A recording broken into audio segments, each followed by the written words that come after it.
Good. Okay. So obviously there was some confusion and problems with the notes here. It was unbelievably bad timing. A glass of a beverage was spilled on my computer literally like 5 minutes before I was going to upload the notes. I had finished them. This was on Saturday. I said, these look fine. We'll go with these. And then, and of course, I couldn't get anything fixed till Monday this morning. And so I was simply trying to do things on my phone for the remainder of the weekend. And I got to make an observation. Today's teenagers, and I'm certainly happy to include you all in this group as well from a few years ago, must be amazing. The dexterity, the precision. These are people who can send long messages on a phone when they're drunk. I can't spell cat without 4 tries. So I'm just very impressed by the dexterousness. Well, I don't know. Do you outgrow this, or can you still do that? Oh well, see, it's a lifelong skill. It's like learning to type. I was forced to learn to type in high school. It was the most useful class I ever took. All right. So because of all of this confusion, borrowing a computer, I had to get my online storage reset up. I had to reload Word. Right. It was a big mess. Used up a lot of time, and I was not able to get the notes that I was going to post up by noon. And I figured if I didn't have them up by noon, that's just really not fair. You wouldn't have any chance to look at them, even if you could print them out. It's just a lot to go through without any chance to glance it over. So my plan is to cover the same basic material that I was going to cover anyway, but in a somewhat more low-key way, kind of pick out just the good stuff. And then I will take this home and pare it down and put up a shortened version of the notes. Try to have that up tonight or tomorrow. All right? So last time, we looked at Griswold and Rowe. That is correct, isn't that what we did last? Yeah, okay. And we looked at those as illustrations of the modern version of substantive due process and tried to situate them, right? They're all about a particular area of thing, but tried to situate them more broadly in the Warren Court and the previous court, but especially the Warren Court's moves to expand rights protections under that theory. That goes back to cases like Meyer and Pierce. It didn't start in the post-World War II era, but post-World War II was what's usually described as the era of strong rights in American constitutionalism, very much in reaction to which side we had been on in World War II, and sort of not wanting to look like our enemies. A lot of things that had previously been considered acceptable came to be considered questionable, and the desire to promote and protect rights came much more to the fore than it had been for previous courts. Not that it had ever been absent, but it became much stronger. In particular, for example, an area that we're not digging into in this class because it's kind of a specialized area, the rights of criminal defendants, the right to have a lawyer at trial, the right to the famous Miranda warnings upon being arrested, a whole series of the exclusionary rule that says if the police come by evidence illegally, for example, by beating it out of somebody, they can't use that evidence at trial, was adopted as, it was settled on as the only thing that the police would actually respond to, was the feeling. Because if you tried to say you can sue them or bring charges against them, it's almost impossible to do because the police protect each other and so on. So the exclusionary rule was one of these inventions of the Warren Court of finding a way to achieve this goal. And I was being flip, but I think not entirely inaccurate, when I said that at times it kind of feels like what they were saying was, well, this has to be unconstitutional. This can't possibly be okay. And if our theories don't give us a way to say that, we need some new theories. And using, police using torture on suspects cannot possibly be okay. That can't be consistent with due process. Even though we don't have a specific doctrine that names that in our past practice, so we'll come up with one. And it becomes the exclusionary rule, which is justified as a prophylactic protection of the procedures of the Fourth and Sixth Amendments. Again, that's not an area we focus on in this class, but I'm assuming that from television, if nothing else, you have some familiarity with these basic concepts, and you've probably come across them in a class. We do have, my department, political science, has a class on criminal law, if you're interested, from that area of the Constitution. Obviously, if you go to law school, you're likely to cover it. The Burger courts and Rehnquist courts, starting after the election of Richard Nixon in 1968, represent a bit of a retrenchment. I'm going to give you a couple of pages of general background. This is for your interest in information. You probably already know it. It's not the sort of stuff that would be on an exam, but it's useful to review, I think. In the election in which Richard Nixon was elected, ushering in an era of Republican, not outright control, but semi-dominance over the presidency for a couple, Nixon, then Ford, then Reagan, then Bush, right, with a break in between. Nixon very much ran with the courts as a core part of his campaign. He promised to appoint judges who would crack down on pornographers and crack down on hippies and protesters and narrow First Amendment free speech rights. He promised to appoint judges who would overturn Roe versus Wade, and he promised to, well, that came later. I mean, sorry, not in 1968. He promised to appoint judges who would allow prayer in schools and very much get out of the desegregation business. This was the Southern strategy, the not even slightly, it was an explicit strategy to use racial divisions to mobilize what Kevin Phillips, the consultant, called negrophobe whites and draw them into the Republican Party and make that the basis for part of the coalition the Republicans would put together to fight the Democrats. A lot of that had to do with courts and constitutional interpretation and rolling back the Voting Rights Act. So that being the case, and what came out of all that was never a complete reversal of the whole Warren Court traditions. It's not the case that the right to counsel at trial, the right to Miranda warnings, exclusionary rule, none of those things were done away with. But in the Berger and Rehnquist courts, you saw a lot of marking an outer bound, this far and no further. We're not going to recognize this new right, even though we're not going to take away this one that we recognized 10 years ago. And there's various specifics, but basically this is a period of retrenchment and reaction, but not yet a what's the word I'm looking for? Not yet a conservative revolution. Court watchers and court scholars debate whether in the 90s and the 2000s we have in fact seen a conservative revolution. And the fact that you can have a debate about it sort of tells you how subtle it is, right? I mean, you have to decide what would constitute a revolution. If this year in Dobbs Roe is overturned, would that be a constitutional a revolution in constitutional jurisprudence? Well, it depends how central you think Roe is to a broader theory of jurisprudence. So, given all that, you will not be surprised to learn that although there were cases like the ones we looked at last time that propounded a very broad and expansive view of substantive due process rights, the new privacy rights, broad enough to include, among other things, the choices to employ contraception or obtain an abortion, there were other cases where the court pushed back. And along with Harlan's Poe dissent, the interpretation of the Due Process Clause as broad and majestic and the tradition we worked out, right, and always changing, there was a contrary approach that begins to be popular. And it's one you'll recognize. It is grounded in textualism and originalism, but neither of those terms have quite, it's like a character in a new TV show. It's not until about season 2 the character is settled. And, and if you go back in season 5 and you watch season 1, you go, wow, they hadn't figured out who this person was at all, right? Why is she talking like that or something? It's a poor analogy, but they're just working out what these arguments are going to look like. So today we're going to see we have 4 cases, 2 in which things go in one direction and 2 in which they go in another. So the first one is Moore versus City of East Cleveland. East Cleveland at the time is a very wealthy suburb, essentially, of Cleveland, and they adopt restrictive zoning laws. Restrictive zoning laws are zoning laws which are designed, you see them in nice areas next to big cities, and they're zoning laws designed to prevent population shifts from the urban area into this nice suburb. So, for example, East Cleveland's zoning laws said you can only have single-family dwellings.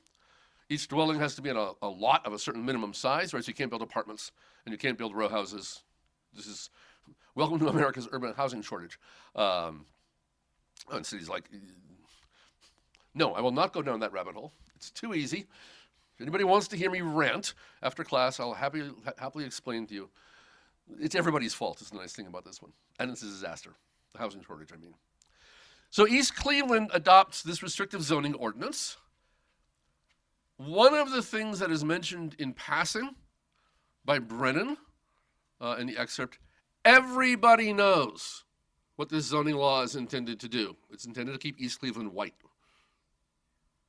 Just decades of redlining, and unequal lending and loss of intergenerational wealth transferred as ownership of real property has led to a situation where in cities like Cleveland, the really nice, just over the urban border, all single family suburbs, back in this time, back in the 70s, tend to be pretty much 100% white.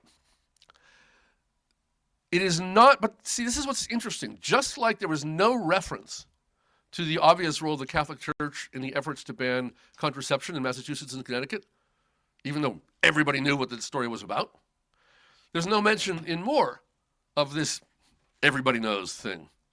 Brennan says, very carefully, I am not suggesting this law was motivated by prejudice, but, and goes on to make some arguments. And the obvious question is why? I don't have a good answer. Maybe there was a feeling that if the court were to issue a blanket rule that any zoning law made with the goal of preserving a racial barrier is unconstitutional, an awful lot of zoning laws would be called into question. At any rate, the specific law in East Cleveland defined a family. A family is the head of household, one spouse, no more than one child by somebody other than the spouse living in the house. So it's a very specific definition of what counts as a nuclear family. Inez Moore lived in a different arrangement. She lived with, I don't remember the exact thing, but a nephew. She lived with her son, her two grandsons, but the two grandsons were first cousins because of a pattern of marriages and divorces and whatnot. Right, and so she was evicted. The whole family was evicted for violating this zoning ordinance. She was a grandmother who was actually put in handcuffs and dragged out of the house for violating a zoning ordinance. Somebody was making a point. She sued. All right, question. Does it violate a constitutional right for a city to make a zoning law of that kind? And as always, you sort of want to work up this in steps. So first step, are zoning laws per se okay? Sure. Standard regulations of the use of property, well within police powers. This is an industrial area. This is a residential area. You can't build your hog slaughtering plant in this residential area. Zoning per se is unquestionably within the police powers of the state and fine. If zoning is carried out in a way that violates some other constitutional provision, then just like anything else. I mean, the fact that you're exercising a police power doesn't matter if you're violating some other constitutional right. So way back in, 1912? I'm blanking on the case that said it is unconstitutional to have laws preventing sales of property to people, to black people. Buchanan versus Worley. It's not it? But it, 15, yes. Buchanan versus Worley? I am smart.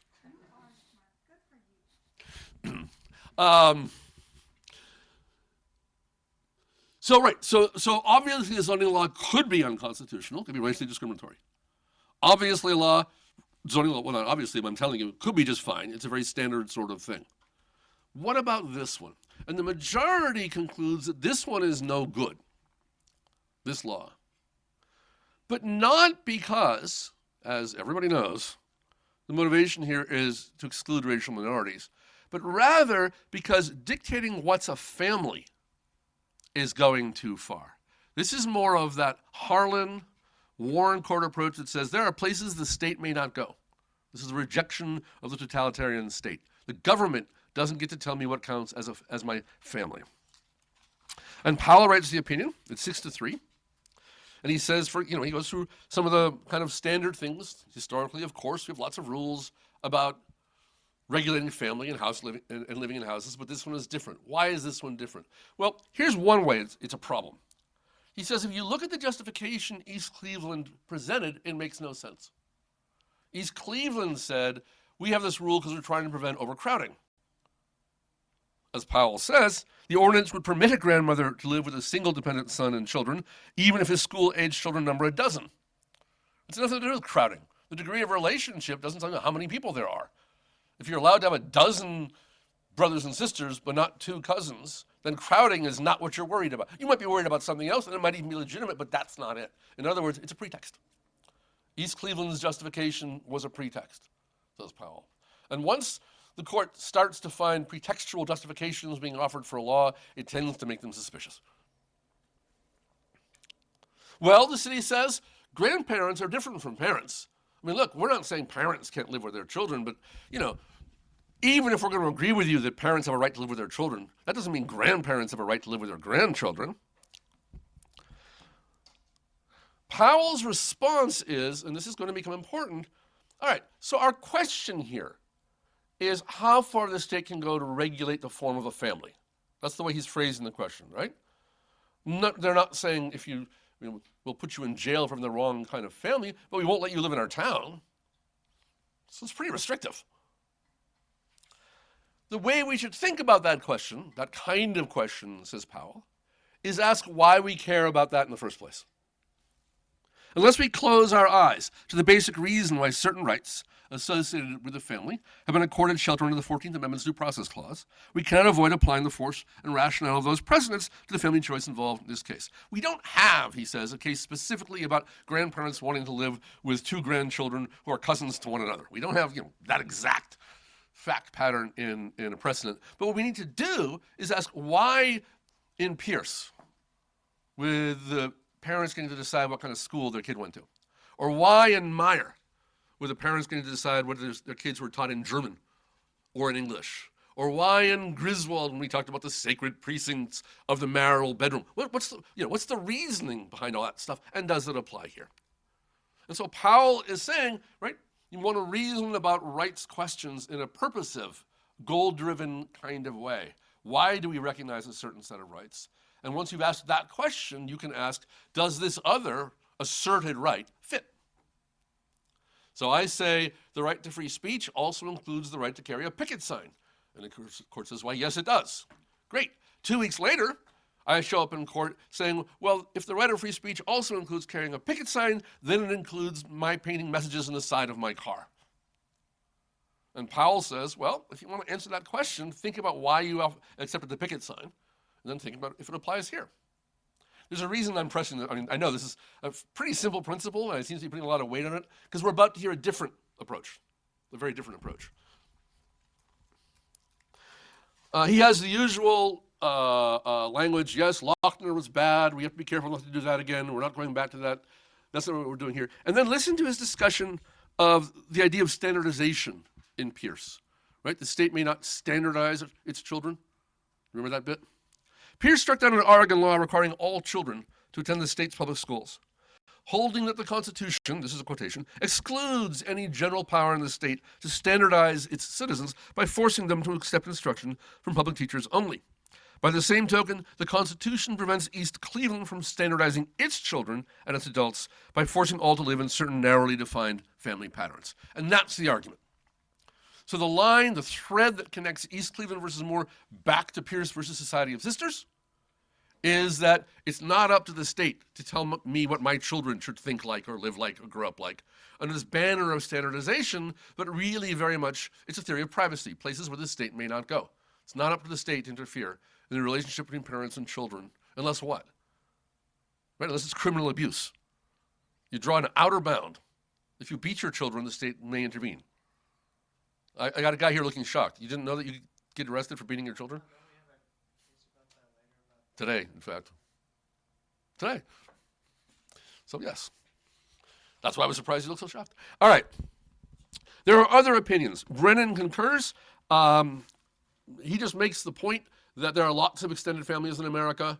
It's noteworthy, and he makes this point and carefully doesn't say anything about it, that non-nuclear families tend to be more common in non-wealthy and non-white households. He just says that and then leaves it at that, doesn't say a word. He doesn't have to. And that the law should be struck down. Stevens concurs, and he wants to make this really simple. He says, just apply rational basis scrutiny. This doesn't pass even rational basis scrutiny, because its justification of anti-crowding is so obviously a pretext. What's interesting about that, and this is a pattern we'll see again, when they do that, this is just Stevens, but sometimes it's a majority. Right? Sometimes the court does this in a majority opinion that announces a rule. When they say a law fails because it fails even rational basis scrutiny, that means there's no need to apply a higher level of scrutiny, right? If it's unconstitutional under rational basis scrutiny, it's certainly unconstitutional against all the others. Yeah, the problem is, though, it doesn't tell us anything about what standard to apply to the next case. Is it the case that laws that purport to dictate family relations, right, which Powell finds so offensive and Brennan thinks is such a bad thing? Okay, I get you don't like that. Great, some good quotations, good language, great poetry. But the next time we face a law like this one, that someone says, hey, this is another attempt by the state to dictate the structure of the family, how should we look at it? Should we apply rational basis scrutiny? Should we say there's a fundamental right at stake here? Right, what are we going to say? And this is one of those cases that does not give us a clear answer at all. Partly because the justices felt that this case was so easy it wasn't necessary to ask what a closer case might look like. Stewart dissents, and Stewart's basis for dissent is interesting because it's going to come again later. Remember in Griswold, Douglas sort of threw around a whole bunch of amendments that have penumbras and emanations and zones of privacy, right? And then really settled on the first. Really settled to talking about marriage as a form of association. Do you recall that bit of rhetoric? So here, Stewart dissents because, yeah, but wait, this is the wrong kind of association. Under the First Amendment, and this is true, I'll just tell you, under the First Amendment up to this time, the understanding is that only expressive association, only associations formed for the purpose of engaging in expression are protected. So there was a case earlier in the 70s about a dance club in Dallas. And people said, hey, we're allowed to operate a dance club. And the Supreme Court said, well, I mean, not only that we're allowed to, constitutionally we cannot be barred from operating a dance club. And the Supreme Court said, no, that's not true. Because getting together dance is not getting together to express anything. It's not an expressive association. Well, says Stewart, that's true, and neither is a family. So the right of association simply doesn't apply here. And we should just keep our rights, the way they have been defined and not be making these new analogies. He also argues there are no privacy rights at stake. Why? Because, I'll use his words, the interest the appellant may have in permanently sharing a single kitchen and a suite of contiguous rooms with some of her relatives simply does not rise to the level of, and he's talking about Griswold and Roe and other cases like that. So living together a family isn't private enough, says Stewart, to trigger a privacy right. Well, right, look, you might agree or disagree with that, but it points to a yawning question. What kinds of relationships do trigger privacy rights claims? We know those that involve intimate sexual conduct may, although thus far not always, but at least to the extent of permitting heterosexuals to purchase contraception, right? But it just points to how much we don't know about how far this goes. The idea has been introduced, its limiting principle has not yet been explained. And so these guys disagree as to whether calling ourselves a family and living together in a house is or is not the kind of relationship that triggers a right to privacy. Michael H. versus Gerald D. Now, Moore was messy. There were 5 separate opinions, which just points to the number of different theories that were floating around. There were equal protection arguments and due process arguments. There was Stevens who said, this fails rational basis, and so we don't need to do anything else. There was the plurality in the opinion by Powell, who applied a not very specific standard of some sort and tested the means and the ends. Well, this one also has 5 opinions. If anything, this one is weirder. Scalia writes I'm not sure what to call it, the plurality opinion for 4 votes supporting the outcome. So in one sense, it's 4-1-4. That is, there are 4 votes for supporting in support of the outcome. There's 1 vote in support of the outcome that just goes a completely different direction. So there are 5 votes for the outcome. And there are 4 votes that in various ways dissent. The problem is if you then ask, well, how does it break down in terms of the logic? Because Scalia uses this case to announce a new theory, a counter theory, something to compete with Harlan and Poe and Brennan in Moore, right? A different way of looking at these questions. Only Rehnquist joins him for the theory. Even the other 3 who agree with the outcome don't accept the theory. So depending how you look at it, this is a 2-2-1-1-3 case or a 4-1-4 case and it doesn't matter. because the theory that Scalia is going to announce, for which he only will get 2 votes, his and one other, here in this case, becomes, a version of it becomes the dominant counter-narrative. So there's the liberal Warren Court Harlan Poe way of speaking. This is the alternative. And with Scalia, so the issue is, the case begins, the facts in this case, we must hope, are extraordinary. It has to do with rich people behaving badly. And there's a woman and a man, and they had an affair while she was married to somebody else. And the man, Michael is the guy she's not married to. So she had an affair with Michael, and at some point she said, you know, you're the father of my daughter, Victoria, not me and her dad. We all live together. Years go by. Michael, everybody following the soap opera? Michael wants visitation rights with Victoria. Got it? And Victoria wants him to have them too. I didn't bother with that part of the case because Victoria is treated because she's a minor as essentially having no interests anyone has to care about. She's just dismissed. Michael claims Michael wants to go to court and he wants to get an order compelling genetic testing to determine whether he is in fact the girl's father. Again, so far so good? All right. California has a law. It's complicated. It has multiple moving parts. What it effectively says is a judge gets to decide. In this instance, the judge says, no, you're not going to get your test. Michael sues claiming a violation of his constitutional right without adequate due process, without adequate procedural due process. He never got a chance to make a case. He never got a chance to make an argument, is his big complaint. To establish his parental status with respect to Victoria. The facts are the hardest part of this one. If you got through that and you keep that straight in your head, the rest is actually fairly straightforward. So everybody get the story? All right. He loses. Justice Scalia writes an opinion, which I'm going to go into in just a minute. And he says a couple of things that I want you to look for. He answers a couple of questions. Or I should say he provides an answer to a couple of questions. And as I say, this becomes one very important dominant narrative, and the Harlan-Brennan becomes the other, and they are in conflict to this day when we talk about rights guaranteed by the Due Process Clause.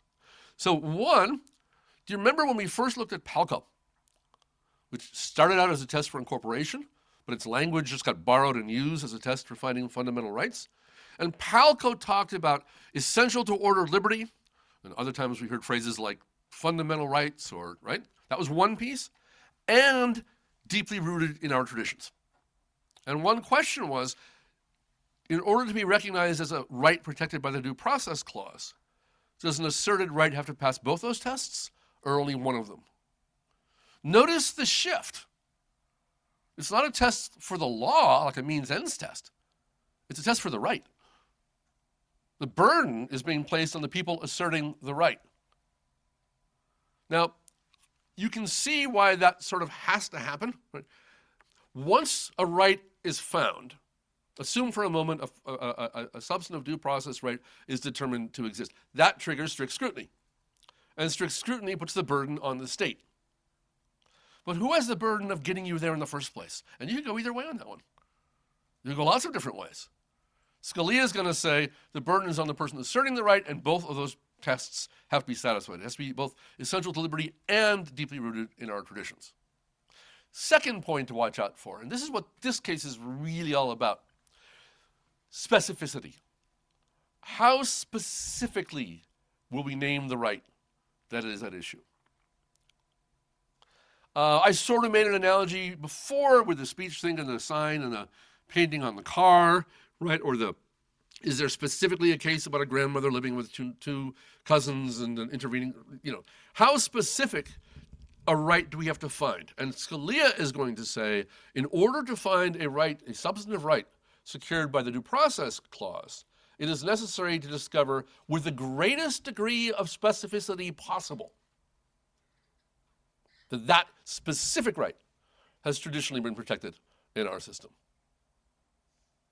So, all right, let's take a look a little bit at what he has to say. We'll look at what Brennan has to say in response, and then it'll be easier to sharpen the points of disagreement.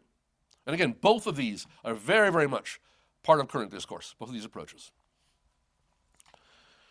So Scalia says, look, Michael says he wants visitation rights, but that's not all that's at stake here. The immediate benefit he evidently sought to obtain was visitation rights, but if Michael were successful in being declared the father, other rights would follow. Most importantly, the right to be considered as the parent who should have custody. And he goes on to list all the things custodial parents can do: control education and control finances and so on. So his first move is to say, well, this guy wants a right to visit his alleged biological daughter. But if we grant him that, then he might ask for other rights. So we shouldn't give him the first right, the right of visitation, unless we would be willing to give him all the others. Which doesn't actually make a lot of sense for a couple of reasons. For one thing, a lot of those other rights are not constitutional rights. They're matters of California state law. California can change that tomorrow. And another is, we don't usually do this. We don't usually say whether or not a right should be recognized depends on how we feel about some other rights that might be raised in a subsequent hypothetical case that is not before us. That's not usually how we think about these questions. But here it is. So one move that Scalia is making that we have not seen before is to insist on thinking of every rights claim as a wedge. What further things might it open? If we allow this one, or a slippery slope if you prefer, or pick your metaphor. If we allow this one, what other rights might we find ourselves compelled to recognize or forced to recognize? To be sure, he says, the due process clause protects against more than just process, and right there is this substantive due process idea, but we try to keep it under control. We try to prevent it becoming just judges wandering around making up rights wherever they want to find them, and the way we keep it under control is by insisting that we remain within tradition. In an attempt to limit and guide interpretation of the clause, we have insisted not merely that the interest denominated as liberty be fundamental, a concept that in isolation is hard to objectify.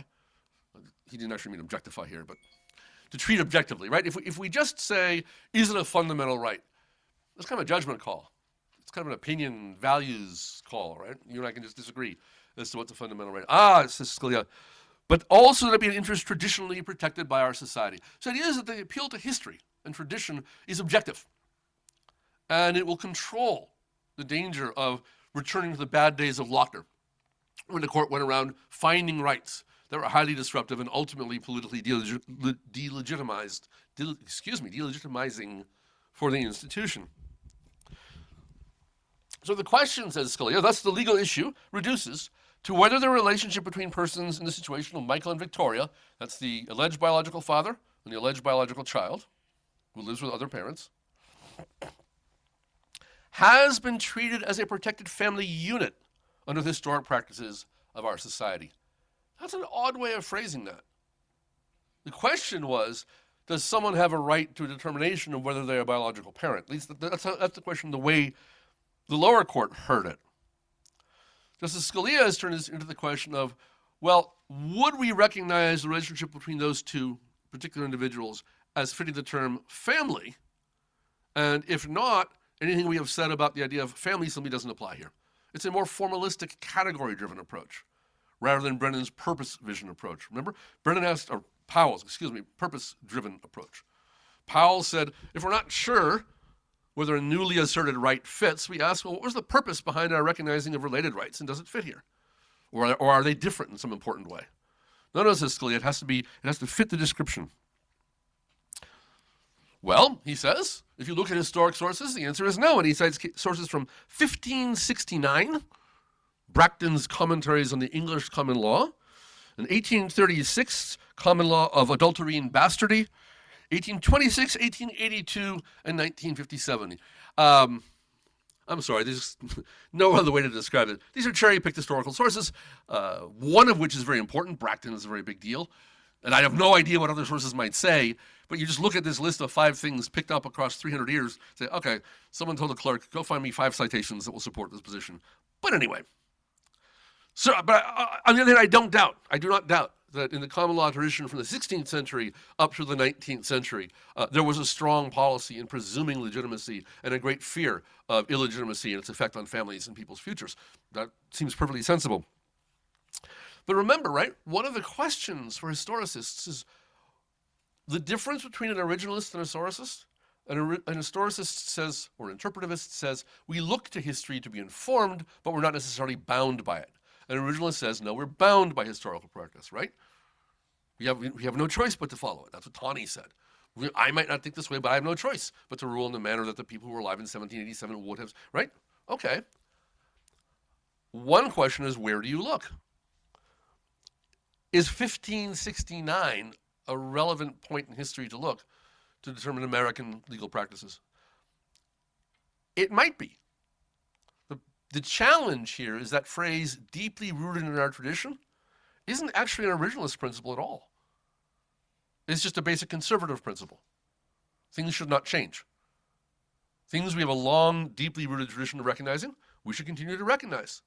Things we do not have a long, deeply rooted tradition of recognizing, we should not recognize. It isn't actually any kind of textualist theory at all. There's no particular date you can point to. He's not asking, in 1791 was this the case? In 1880? That's not how this, it's just, is it deeply rooted in our tradition? We have found nothing in the older sources, he says, addressing specifically the power of the natural father to assert parental rights over a child born into a woman's existing marriage with another man. We don't see anything in these old historical cases that has this specific situation of a married couple with a child, all living together, and a man claiming to be the biological father of the child, and the man asserting all those, not visitation rights, all those other rights that I just finished telling you might be on the table if we go down this road. And so because we don't have a deeply rooted historical tradition of this specific right, not the one the guy's asking for, but the one I've said, I, the judge, have said might come out of this, therefore he does not have a right to the thing that he is asking for. And he has to phrase it that way. And the reason he has to phrase it that way is because of this next passage. And this is the one that does most of the work. See, the problem is there actually is a very, very well-established tradition across numerous states, not all 52, but 52? Cards on a deck. Not all 50, but the majority of them, and going back well into the 19th century, of saying that there are procedures to establish paternity. Like when there's a will that's being contested. This stuff happens all the time, right? Pick up the entertainment news. Somebody is suing somebody for paternity. And there's nothing remotely new about that. So what is it exactly that Scalia is saying is not deeply rooted in our tradition? If he says we have no deeply rooted tradition of saying people are entitled to find out if they're somebody's parent, that's wrong. But if he says, no, that's not what's at stake here. I'm going to describe the right very, very specifically. The right at issue, says Scalia, is the right of someone not living as the child's parent, who claims to be the biological parent, to assert other parental rights, not the visitation right. And unless we have a long-standing tradition of that, a long-standing tradition of states granting biological parents authority to intervene and disrupt the parental rights of the custodial parents, unless we have that, there is no right at issue here, because you have not satisfied the deeply rooted in our tradition test with sufficient specificity. What Michael asserts here is a right to have himself declared the natural father, and thereby to obtain parental prerogatives. Well, Michael never asserted that. Michael only wanted visitation. It was Scalia who said, well, yes, but he might ask for these other things someday. He might ask to become the custodial parent. What he must establish, therefore, is not that our society has traditionally allowed a natural father, in his circumstances, to establish paternity. Wait a minute, it isn't? Michael says, a person in my situation has a right to establish paternity. That's not the question, says Scalia. But that it is traditionally accorded such fathers parental rights. You can't have a right to establish paternity unless you first establish that if paternity is established, is shown, there's a long-standing, deeply rooted tradition of giving you all the rights of parents as a result. In the absence of that, you don't get the first piece. What counts is whether the states in fact award substantive parental rights to the natural father of a child conceived within and born into an extant marital union. We're not aware of a single case, old or new, that has done so. This is not the stuff of which fundamental rights qualifying as liberty interests are made. To which the obvious question is, what about Moore versus East Cleveland? Because in Moore versus East Cleveland, Brennan and Powell both said We don't have a case that's exactly this one with a grandmother, two cousins, one intervening child, right, that fits exactly like this. But we have a deeply rooted tradition of a general protectiveness of family relations and generally preventing the state from standardizing everybody's personal lives. By this form of reasoning that we're seeing here, it does not seem clear to me that the outcome in Moore comes out the same way. And then there's footnote 6. And the reason I have a little piece of footnote 6 here is because O'Connor's whole opinion, which is in the notes, it's like one short paragraph. I joined in this except for footnote 6, which is really problematic. What's wrong with footnote 6, she says? Because if you took it's a footnote.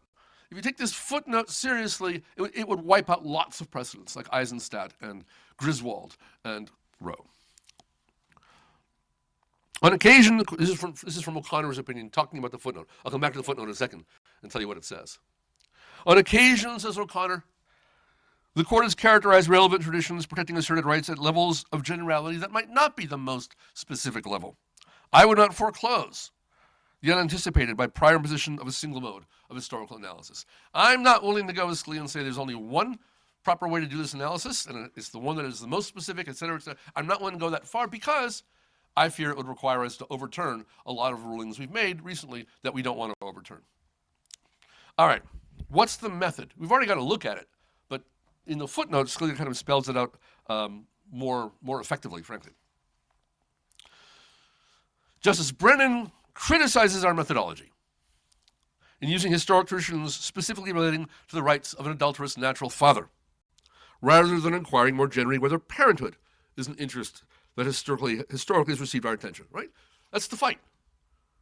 Do you focus on the very specific claim that's being made by this guy in this particular situation as adjusted by Scalia's expectation of what other claims might be made in some future occasion? Or do we do what we did in Moore, what Powell did in Moore, and ask, well, what's the broad concept here of places the states may not go? That's the fight. And Scalia says, you have to do the first one. You have to do the specific version. Why? Because otherwise it goes all over the place. For example, in Bowers versus Hardwick, we noted at the time the 14th Amendment was ratified, all but 5 of the 37 states had criminal sodomy laws.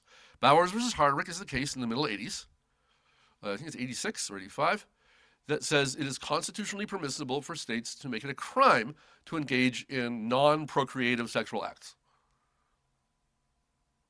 So homosexual interactions, oral sex, anything that's not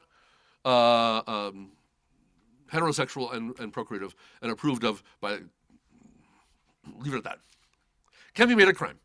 And as I mentioned to you, well into the late 90s, non-procreative sex between heterosexuals was a crime in North Carolina, in Georgia, excuse me. Both, actually. What? What? They caught people and threw them in prison.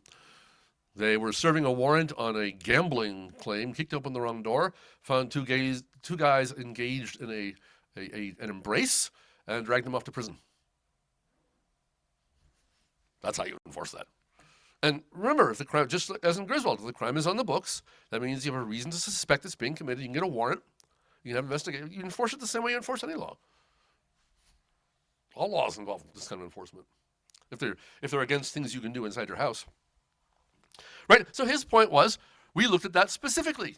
We didn't ask generally about, is this a matter of privacy or intimate relationships or anything. We said, is there a specific right?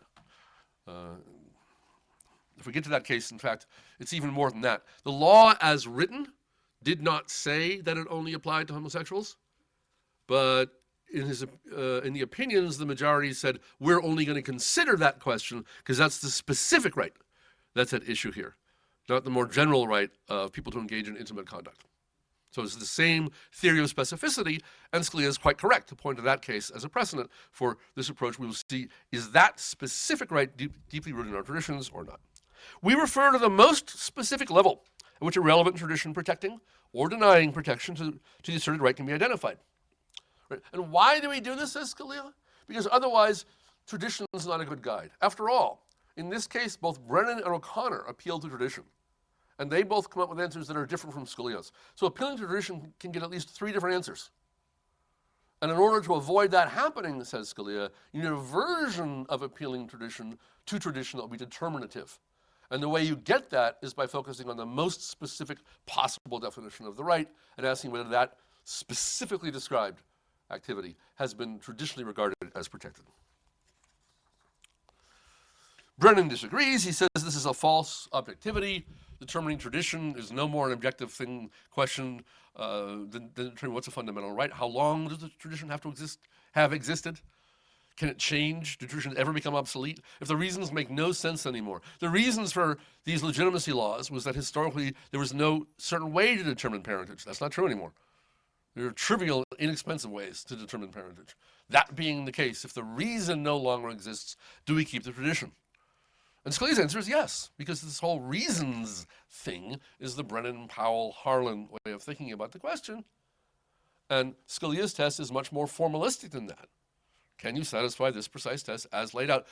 Because he wants to cabin the freedom of courts to go wandering around the countryside and discovering rights. The Shaney versus Winnebago County. The background is in the textbook. Nice Wisconsin case. A little boy lives with an exceptionally abusive father. Wisconsin Department of Social Services intervenes on multiple occasions. On one occasion, they take the boy away. After a couple of weeks, he's given back to the father, who beats him to death. Doesn't kill him, but gives him serious brain damage. Really messes him up badly. Question: did the state of Wisconsin violate the kid's rights by putting him back with the abusive father? The claim is that they did. And the answer is no. And the answer is no I can give you the really simple reason before we look at it any more closely. The state action doctrine. The state didn't beat up the kid. The dad did. And the state has no obligation to protect us from each other. Remember Cruikshank and Slaughterhouse and Reese, and right? So this is just simple. We don't have affirmative rights. What's interesting about this case, a couple things are interesting about this case. One, it's 1989. And as late as 1989, at least one of these justices is going to say that's wrong. Under the 14th Amendment, we should have affirmative rights. As we said before the civil rights cases, in the 13th Amendment cases, recall? So it's to me strikingly interesting that as late as 1989, that's still a live debate. Rehnquist writes the majority. He points out that the state action doctrine says the 14th Amendment is designed to prevent states from doing bad things to you. Consistent with these principles, our cases have recognized that the due process clauses generally confer no affirmative right to government aid, even where such aid might be necessary to secure life, liberty, or property interests. And he cites a case called Harris versus McCrae, which comes after Roe, and says that even though there's a right to abortion, that doesn't mean there's a right to a public assistance to pay for abortions.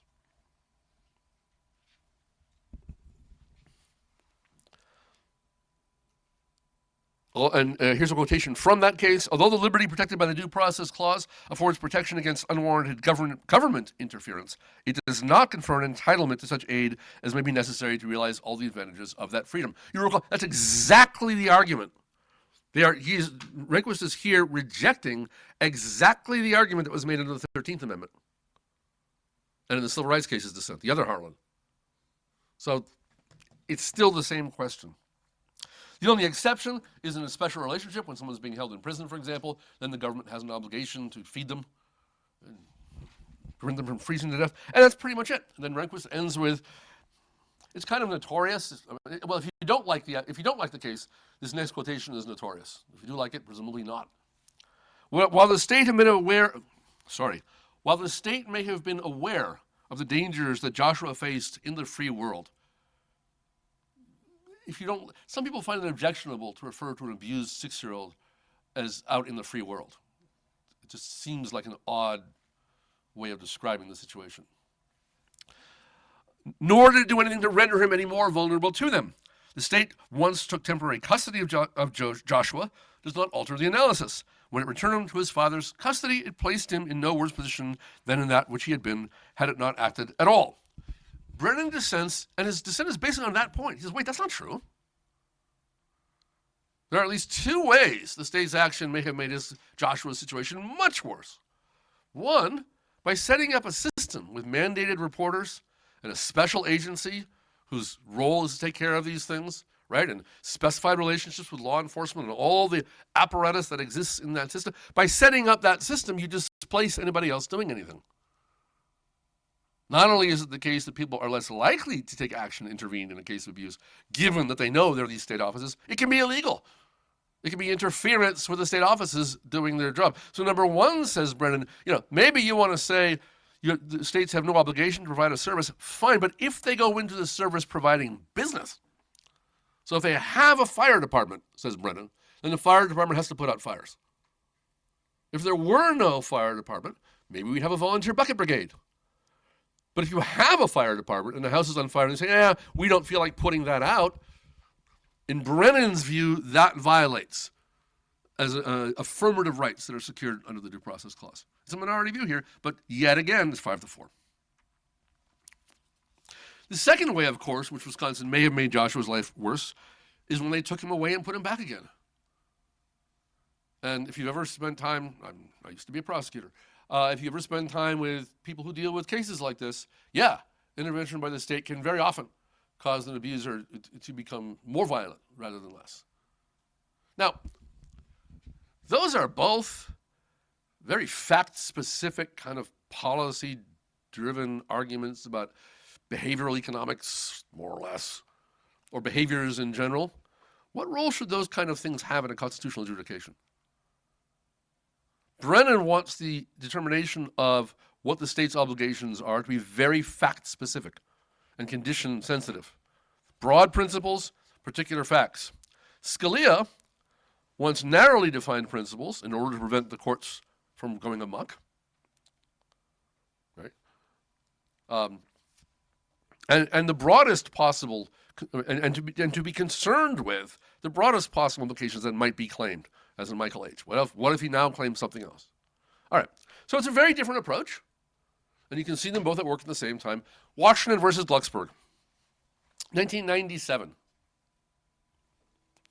I'm sorry, I left out Blackmun dissents, and Blackmun is the one who says the purpose of the 14th Amendment was precisely to secure affirmative rights, and precisely to protect us against each other in ways that states had failed to do before. And cases like Cruikshank were just wrong, but he's in the minority. Washington versus Glucksberg is notable only in that it's the really authoritative statement, an opinion by Rehnquist, that this second approach is going to dominate. So not the Harlan dissenting opinion in Poe, Brennan, broad rights, conceptual stuff, but rather this much narrower, much more specified notion of what's a traditionally protected right with a independent requirement of establishing long-standing traditional status in order for a right to be protected. This one's 7-2, so it's by this time much less controversial. There has been a shift. Appointments have changed, presidents have come and gone, new justices have joined the court, new issues have arisen. By this time, it's just accepted that this is how we do modern substantive due process. And the short answer is really simple. It has to be both a fundamental right and deeply rooted in our country's traditions. In this instance, it's the state of Washington is where it's taking place. The case is taking place. The issue is the right to assisted suicide. The assertion that competent adults have the right to ask their physicians to help them end their lives when it suits their purposes. And the answer is no, that's not a deeply that's not a right that is deeply rooted in our tradition. So again, not a rejection of substantive due process altogether. I mean, listen to this opening phrase. The plaintiffs assert the existence of a liberty interest protected by the 14th Amendment, which extends to personal choice by a mentally competent, terminally ill adult to commit physician-assisted suicide. And they look at things like the abortion cases and Cruzan. I'll come back to that in 1 second. So what do? We begin, says Rehnquist, as we do in all due process cases. That's why this is important. By examining our nation's history, legal traditions, and practices. In almost every state, it is a crime to assist a suicide. And he goes on to say that historically, it's always been a crime. There is no long-standing historical tradition of recognizing a right to suicide under the 14th Amendment. Around the states, he says right now, there are currently debates going on. It's quite true, he says, that the Due Process Clause guarantees some substantive rights. The Due Process Clause guarantees more than fair process. The liberty it protects includes more than the absence of physical restraint. So that same litany, right? So we're not going all the way back and saying let us abandon modern substantive due process altogether. We're just finding its outer limits. And its outer limits are that it doesn't create new rights that are not deeply rooted, and it doesn't create rights unless they can pass the tests with a very, very specific definition. So, for example, he says, in this case called Cruzan, that involved a young woman who was in a vegetative state, and her parents wanted the right to take out the feeding tubes. And the court in that case said, yes, that's a constitutional right. Why is that different than this, says Rehnquist? Because in the Cruzan case, right, there was a terminally ill, quadriplegic, vegetative state, excuse me. Ms. Cruzan was in a vegetative state, and the hospital was doing things to her, hydrating her, putting drugs into her, putting food into her. That's battery. There's a name for that at common law, unwanted touching. Since there's a name for it at common law, we can recognize it as a right and say you have a right to be free from that activity. The common law did not have a name for a right to commit suicide or for a tort that consisted of preventing someone from committing suicide. That's how we distinguish these two cases. So the right to suicide does not satisfy the deeply rooted in our traditions test, even though the right to refuse medical care does, because there's a common law concept that we can use to distinguish the two. And that's where we're going to leave it. As you can obviously tell, you can dig into this a lot. These are huge debates, and there are hundreds of cases. And some of them are horrendously complicated, and some of them are heartbreaking. But what I'm wanting you to see between last lecture and this lecture are these two very broad, very different approaches. And with Washington versus Glucksberg, we're pretty well settled. Two things before I let you go about Washington versus Glucksberg. One is this phrase, liberty interest. It replaces the word right. What's the difference? I'm not 100% sure. So we're talking about the word liberty in the Due Process Clause. And this phrase Rehnquist has coined, which is going to get used a lot from here on. We ask, is there a substantial liberty interest? And so when we ask, what is deeply rooted in our tradition? What is it we're looking for? We're looking for a deeply rooted recognition of this liberty interest, quote unquote, as something that is entitled to legal protection against actions of the government on a constitutional theory. All right. Right. You can see some obvious difficulties we'll get to it. Let's leave it at that. Again, I'm sorry about the confusion with the notes. I think that was probably enough material, though, that you can see the contours of the debate that I'm describing. And that's what I really care about. So I'll see you next time.